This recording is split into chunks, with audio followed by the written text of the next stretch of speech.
So guys, in South Africa, like, it's very, very scary. So yes, it's true, DJ Warras was shot and unalive today at one of the buildings, Lapatuzen Carlton Center. So Utiwa, he had a security company, Le Esebenza remove people who hijacked buildings. So the time ends the inspections at one of the building, but guvele a car out of nowhere, yamdula. Yo guys, like, I'm so shocked.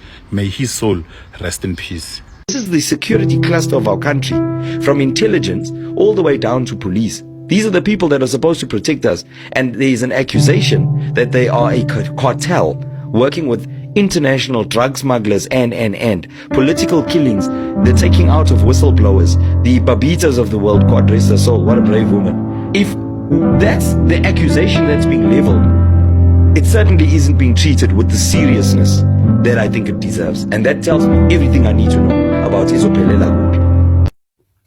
I didn't sleep very well. And all of you have, of course, heard the news by now that Warwick Stock, DJ Warras, was brutally murdered in the Johannesburg CBD in South Africa yesterday. I've been trying to process since the news came out. I was contacted by a few people that were very close to Warras and close to myself. And yesterday was just a weird day for me. I haven't accepted what's happened. I think what happens with death all the time is it's unreal. And there's obviously the 5 stages of grief. One of them being denial. I wasn't with him when he was murdered.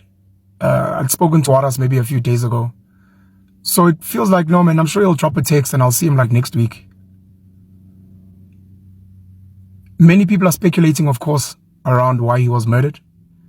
One of the reasons being that he runs a private security company and he'd done a lot of great work. Security at stadiums, security at events, security at clubs, private security for individuals, high-profile individuals in the country.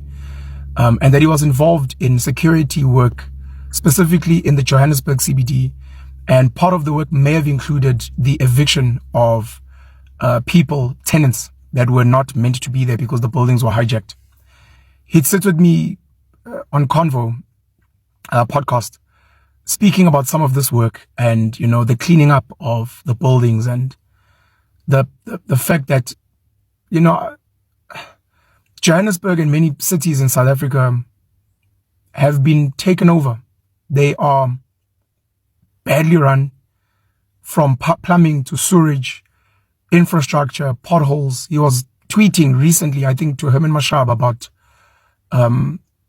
infrastructure, potholes. I think he even tweeted to Dada Morero, the mayor of Johannesburg, who responded about fixing traffic lights and the like. Some people are speculating that it's because he was outspoken, not just about some of those issues, but about corrupt politicians, about the marriage, which we've been dealing with the whole year, the marriage between real thugs, real criminals, real murderers, the marriage between them and politicians and the police. You know, General Nhlanhla Mkhwanazi opened a can of worms is an understatement. And with the Madlanga Commission, the ad hoc committee, your KT Mulife, your Ket Matlala and others, there are many speculations around those things. It's heartbreaking. There's CCTV footage. There's stories of a man with dreadlocks and other people.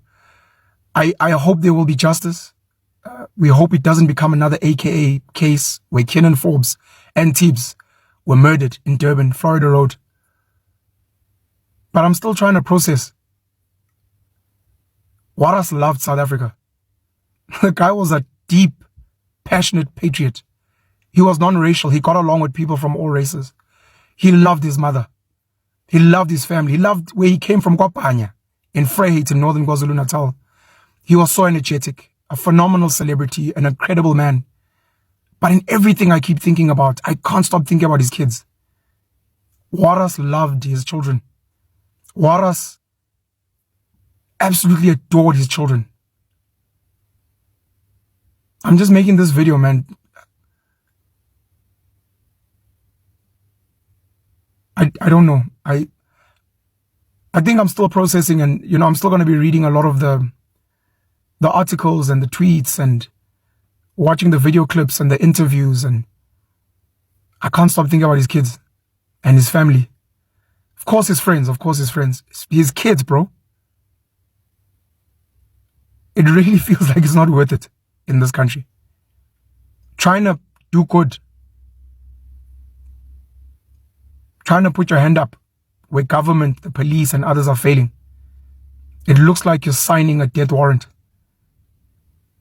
That's what it feels like. I don't know anymore. Rest in peace, Warras, bro. I fucking loved you so much. This is the realest thing, niggas. Okay, man, please tell me what's the word of the day today. The word of the day. Phew. What's the word of the day? Yeah, what's the word of the day? Take it easy, if it's easy, take it home. The boss. Police have urged anyone with information relevant to the unaliving of DJ Warras to come forward because you might just help them crack this case. No arrests have been made yet. According to police, he was ambushed by 3 people who then opened fire before fleeing the scene on foot. Apart from being a media personality, he was also a businessman. According to some reports, at the time of his unaliving, he was busy with evictions of a specific building in the CBD. The CBD is a pretty busy area, so somebody must have seen something, and that is why police are making this appeal.